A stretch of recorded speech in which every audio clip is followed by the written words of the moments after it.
Welcome to our 2022 Tracer 22 RVS. Starting right in your back bumper here, just kind of reach in, pull your back cap out of there. You're going to find your sewer hose. Take note of those two ears in the adapter here. It's how I'll be hooking it up to your sewer system. And the hose itself is about 20 feet long. Just keeping it stored in the bumper back here to help keep any sort of stench out of the unit. Cap's just pressed into place.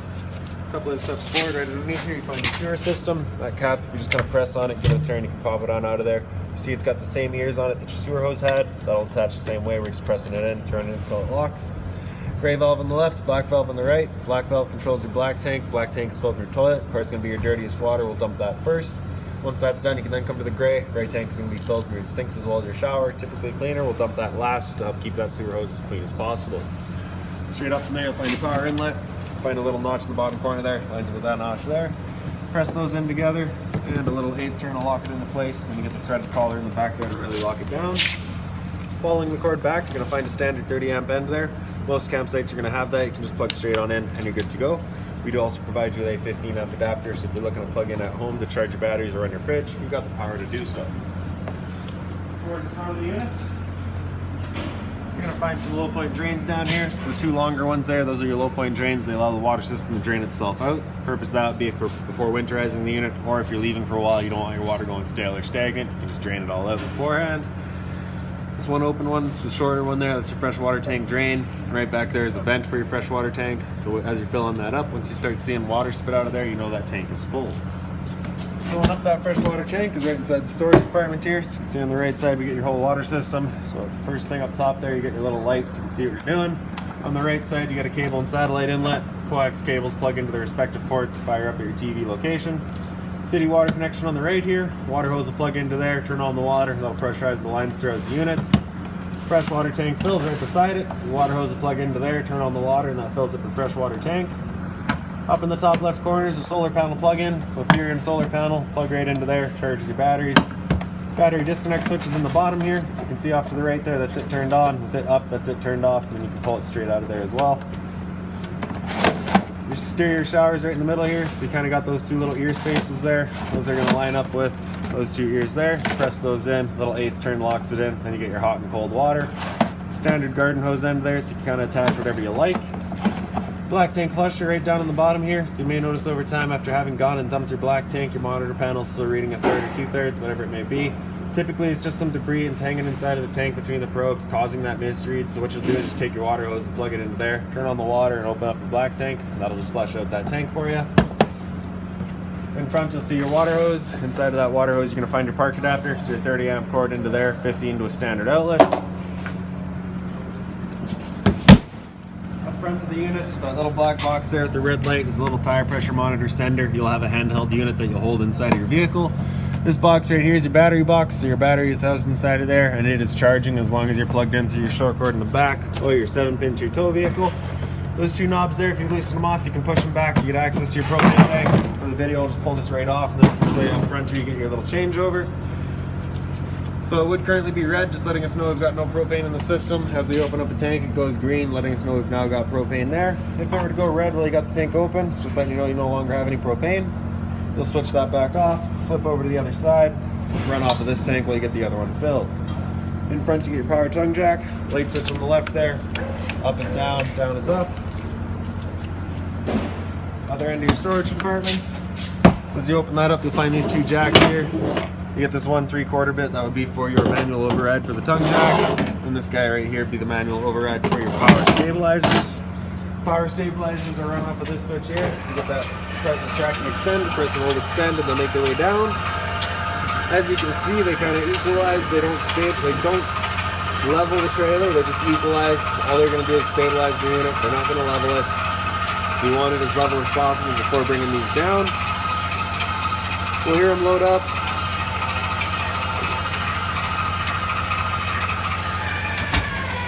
So once you hear that load on the motors, you're going to want to stop. If you're to continue to try to lifting, you will actually strip the gear pack right out of that motor, which of course we don't want to be doing.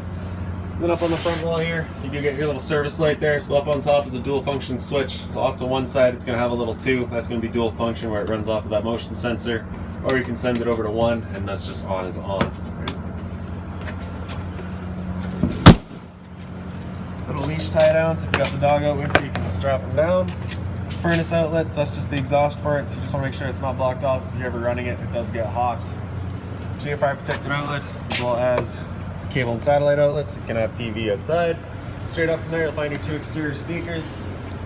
Kind of down in between them, you get your outside kitchen set up here. So you have that little travel latch to pull that out, slide it on out. Travel latch to lock it open as well. 2 hoses here, so just unconnect that, and then underneath we'll have one that we can connect to. So once you get that locked into place, coming towards the back here, get another little inlet there. Pull that dust cap out, push the collar back, attach our hose. Once that collar's back and locked into place, then you can take that valve up top there, just turn it down to on. With that turned on, you cannot undo that collar, so it's just kind of an added safety. Then we'll just flip this guy open, bring our little wings out here.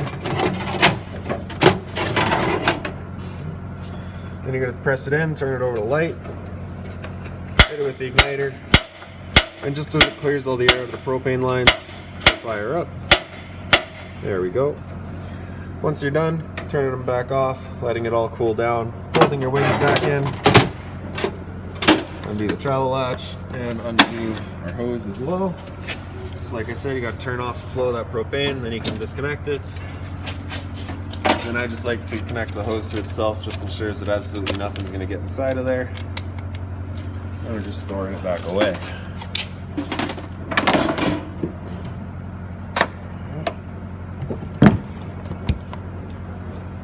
Bottle opener right by your entry door. In the back of the unit, you'll find your hot water tank. So all your controls for turning this guy on, just inside the unit. Before you ever turn it on though, you just want to hit this relief valve right there. If the tank's full, you're going to see some water come out of there. If it's not full, or if it's not at least fully full, then you're not going to get any water out. You do want to make sure you get the water out of there before firing it up, just because you do run the risk of burning out your elements if it's dry. Rear stabilizer switch is right down on the back bumper here. And then of course you get your spare tire. Straight up from there, you're going to see a pre-wired mount for a rear view or observation camera. Now making our way inside of the unit, your assist handle up 90 degrees and it'll fall into place. The door's on a friction hinge, so it just kind of sits wherever you leave it. For your steps, you're going to pull that knob in towards the center, and you can pull them on out. These 2 knobs here, if you're going to pull them over, just undoes your quick pin. You can extend or retract your legs. Now as we get inside, first things first, right on the left there, you got your fire extinguisher. Just that standard, pull the pin, point, and shoot. You get some storage in your closet space here, just making our way up. Then up top, we get all your light switches. So your entry light's going to be your interior lights are going to be on the left there. Center left is your awning light. Center right is your porch light, I believe. And then on the far right there, you got a little accent light across the front of the unit. Your slide out's on the switch down here. Press and hold out, that slide will make its way out. Once that slide's fully extended, it just kind of turns itself off.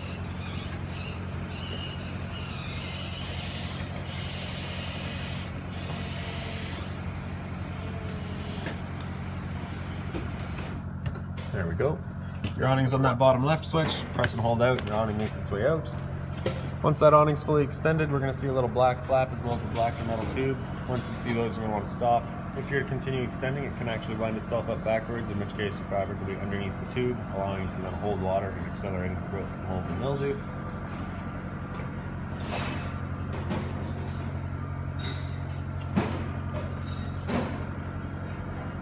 So there's our flap. And there's the tube, so we'll stop right there. If it were to start raining, it's of course going to hold some water anyways. What you can do is grab either arm, front or rear, pull straight down on it, and you can see that changes the pitch of the awning out at the head, allowing water to then run off. If you like that angle better, because it does give you more shade, you can do the same thing with your arm up front. Before you bring it back in though, you just want to make sure these arms are back out straight and fully extended, just so you're not running the risk of bending them. And you're going to press and hold in, that awning will make its way back in. Again, you're just watching to make sure that your fabric's over top of the tube. And another thing to keep in mind with your awning is it does catch a lot of wind. So once you get up to about 15, 20 kilometers an hour wind, you want to bring it back in. Again, just so you're not running the risk of bending your arms.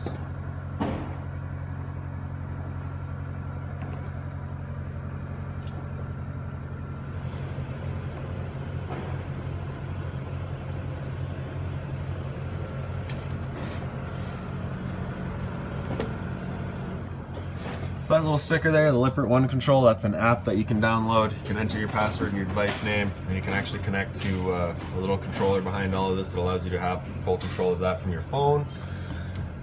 And into the bathroom now real quick. So in here, both of your lights are just on their own switches there. They are the motion sensing lights. I'll actually just show you this one real quick because you can see that switch. So you can see it's got a 1, that's just on is on. Then over to the side here is 2, so that's dual function where it'll work off of motion sensing. In the bathroom, your toilet just flips on open. You get your flusher front and center. Straight up from there, you're gonna find your roof vent. Turn that knob to open it up. Back corner gets the fan to turn it on. Shower, just gonna kind of pull the doors in close together. Then you can undo that travel strap and you can open them up. You get the deluxe head with the stainless hose. Again, just close them back together. Put that travel strap in place. Medicine cabinet there. Little chemical sample right below it. So the first couple of times you use that toilet, you're just gonna pour that whole bottle down there, and that'll just help break down and kind of degrade everything that's in there, make things a bit nicer. Hot and cold water, of course, bit of storage down below. This is not an actual storage panel, sorry. It's just kind of locked shut. You got GFI protected outlet in the back, so test on the left, reset in the center. So if you ever have outlets that don't work, it's the first thing you should check. Monitor panel right beside it. In the bottom corner, you get your water pump switch. Turn that switch on, turns on your water pump, drawing out of a fresh tank to pressurize your lines. Up from there, you get monitor systems, so batteries in the bottom. C for charging, G would be good, F is fair, L is low. Your fresh tank, as you fill that up, will go to a third, 2/3 and full. Same idea for your black and your gray. Water heater controls right up above that. On the right side, you get a little flame on the bottom there, just indicating that we're firing it up on propane. If that red light were to come on, it's just letting you know it hasn't fired up. At that point, just off and back on to reset it. Little thunderbolt on the side, that'd be firing up with electricity. Simple as that. Right around the wall, you get your thermostat. You press and hold that power button to turn it on. So fan is of course just that. You can select your fan speed, low or high, just moving some air around. After fan, it comes into dry, so that's where it'll have the compressor kind of cut in and out as needed, just to kind of give you get rid of any sort of humidity. After dry, hit mode again, it comes up into cool. This is where it'll actually start to achieve whatever your goal temperature is. You can select that with your arrows there. At any point, you can change your fan speed. You get auto, high, and low. Hit mode again after cool. You get heat. No fan speed here. It's just the furnace turns itself on. So with the furnace going, you get a couple of floor registers. You'll also notice these little black portals throughout the unit. That's where it's going to be moving all of its air. With the air conditioner going, you have 2 different options. You got this louver here that you can have closed off, in which case we'll be moving all of our air through our ceiling ducts. Or you can open it up and it would just dump all of its air into the living room here. So when you first get out to your campsite, you want that open. Cool off this area as quickly as possible, then you can close it off and start moving the air throughout. Once you're done, press and hold the power button, that'll turn it all off. Straight down from there is your LP detector. Propane's heavier than air, it sits on the floor. That guy detects it, starts going off just like your smoke detector would. Smoke detector itself is up by the bedroom. And the dinette's here, so you can see you currently got it set up as the dinette. You got your little light up top here. If you're to take your dinette table, you can just kind of wiggle that up and out of its legs. Your legs will then wiggle out of their bases. You can take the tabletop then and sit it down on your 3 ledges there. Take those 2 back cushions to fill on the table. That'll create your bed. 12-volt fridge beside it all. So your freezer up top, fridge down below. Like I say, it is 12 volts, so as long as your batteries are charged or charging, this guy's going for you. In the bedroom, and your blinds throughout the unit are just kind of those slow rise that sit wherever you leave them. Pull that red tab to get rid of the screen, take this handle here, throw it outside, pop on out for the emergency exit. Closet space here. And down the side you get an outlet as well as a USB outlet. You pick up the foot of your bed, you do get access to your little storage compartment in there. Also in the head of the bed are a couple little lights there, just on their own center push buttons.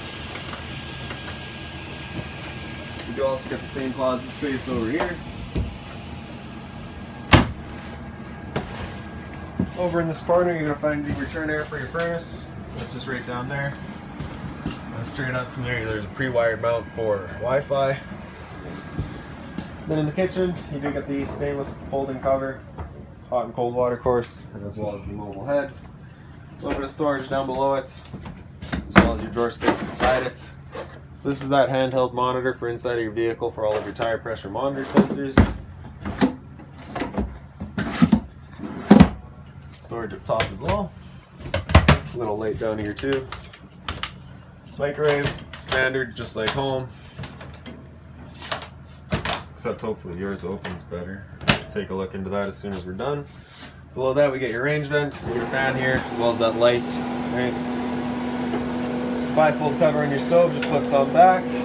Take the knob, turn it over to light, hit it with a spark here, it fires right up. Once you're done, just turning them all off, letting them cool down, then you can close the cover. Then you're going to open up the oven, turn that knob over to the little pilot light. Again, just hit it with the igniter a few times. You can see that pilot light gets going. Once it gets going, you just hold the knob for another couple of seconds and you can release and the flame will hold itself. Turn up to your desired temperature and she fires right up. Once you're done, turn it back down just to pilot. But if you're leaving or traveling, you just want to make sure it's right off. Switch on the right there. Up to 1 does just the knobs, 2 does the knobs and the oven. Below that's your converter. Press the top and center, pops on open. All of your breakers in the middle there. Whenever a breaker breaks, it sits in the center, so just turn it off and then back on to reset it. And all of your fuses are on the right side. Bit of storage down underneath your entertainment area, as well as the drawer space on the far side. Below the TV is a little light there. Soundbar, pretty straightforward. Power button there turns it on. Mode, you can get through all your different modes. Select gets all of your settings. Zone 1 is the soundbar itself. Zone 2 is your outside set of speakers. TV is on a mount, so if you undo those straps, you can pull it out and kind of swing it around, point it where you like it. On the right side here is the antenna outlet for it. Turning that antenna on, you just hit that button there, you get that green light letting you know it's turned on. It will also help clear up your stereo signal. Power outlet up top, cable and satellite outlet right there. So that's about it for this unit. If you've got any other questions on it, please feel free to give us a call, 204-237-7272.